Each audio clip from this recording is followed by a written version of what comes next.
आज की कहानी 90 की दशक की, उस दौर की जब बिहार की धरती पर सिर्फ अपराध, बंदूक और बारूद की भाषा चलती थी। मुजफ्फरपुर के एलएस कॉलेज के हॉस्टल से शुरू हुआ मामूली विवाद गैंग वार में बदल गया। भाई की हत्या ने दूसरे भाइयों को अपराधी बना दिया, और अपराधी भी ऐसा कि उन्होंने एक डीएम की हत्या हो गई। ये सिर्फ गैंगवार नहीं था, बल्कि अपराध की गलियों में बिहार के विधानसभा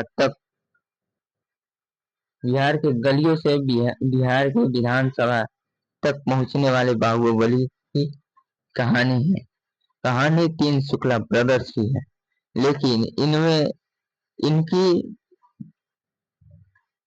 बिहार के बाहुबली की एक लंबी सूची है। वैशाली के आनंद मोहन से लेकर मोकामा के सूरजभान सिंह की इस लिस्ट में है। कहानी एक शुक्ला ब्रदर्स की, पर क्या उनकी पावर हमेशा चली? क्या नेता लोग उनके साथ हमेशा डटे रहे?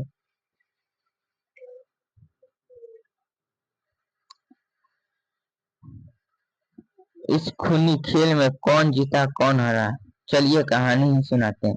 बिहार में शुक्ला ब्रदर्स की कहानी, खास करके मुन्ना शुक्ला का राज एंड फॉल की ये कहानी शुरू होती है वैशाली के लालगंज के से।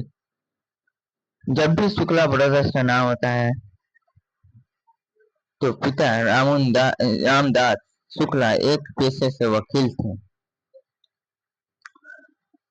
तो आज के समय में खूंखार माने जाते हैं। कहते हैं उनका अपराध की दुनिया में कोई खास रिश्ता नहीं था, लेकिन किस्मत ने उनके लिए एक ऐसा रास्ता चुन रखा था जहां उनको अपने भाइयों की मौत का बदला लेना था। तो बात 90 के दशक से शुरू होती है।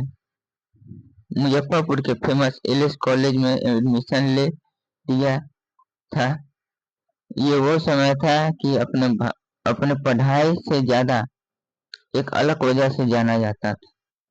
यह बिहार के अंडरवर्ल्ड के लिए नए नए अपराधी बनाने की फैक्ट्री बन गई थी, जिस वजह से मुजफ्फरपुर बिहार की अंडरवर्ल्ड की राजधानी बन गई थी, जहां सबसे बड़ा नाम अशोक सम्राट का था। अशोक सम्राट वो बेगूसराय से आकर यहाँ सिक्का चला रहे थे, और ये बिहार के पहले बाहुबली थे जिनके पास पुलिस से पहले AK-47 पहुंच गया था। यहाँ पहुंचकर छोटन शुक्ला पर थोड़ा रंग चढ़ा। इनके और अशोक सम्राट में दुश्मनी हो गई। इसी वजह से एक हत्या, मिनी नरेश नाम की एक शख्स की हत्या हो गई। इसमें छोटन शुक्ला का नाम आया था।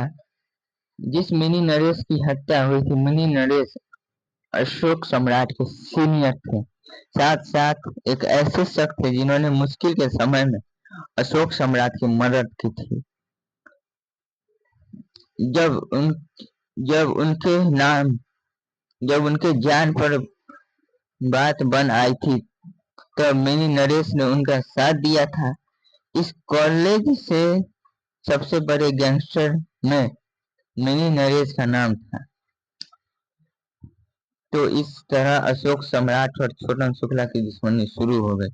इसी समय बिहार के अंडरवर्ल्ड में एक और नाम तेजी से आगे आया, ब्रिज बिहारी प्रसाद। 1990 में में लालू यादव ने अदापुर से टिकट दिया और वो चुनाव जीत भी गए। चुनाव जीतने के बाद ब्रिज बिहारी प्रसाद लालू यादव के सबसे करीबी हो गए, लेकिन छोटन शुक्ला का बढ़ता दबदबा उनको चुनौती दे रहा था। उस आवाज आगामी को चुनौती दे रहा था जो मुख्यमंत्री के करीब था।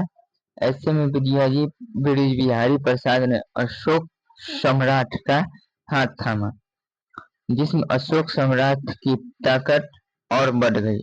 वैसे में छोटन शुक्ला को आनंद मोहन और सूरजभान का साथ मिला हुआ था।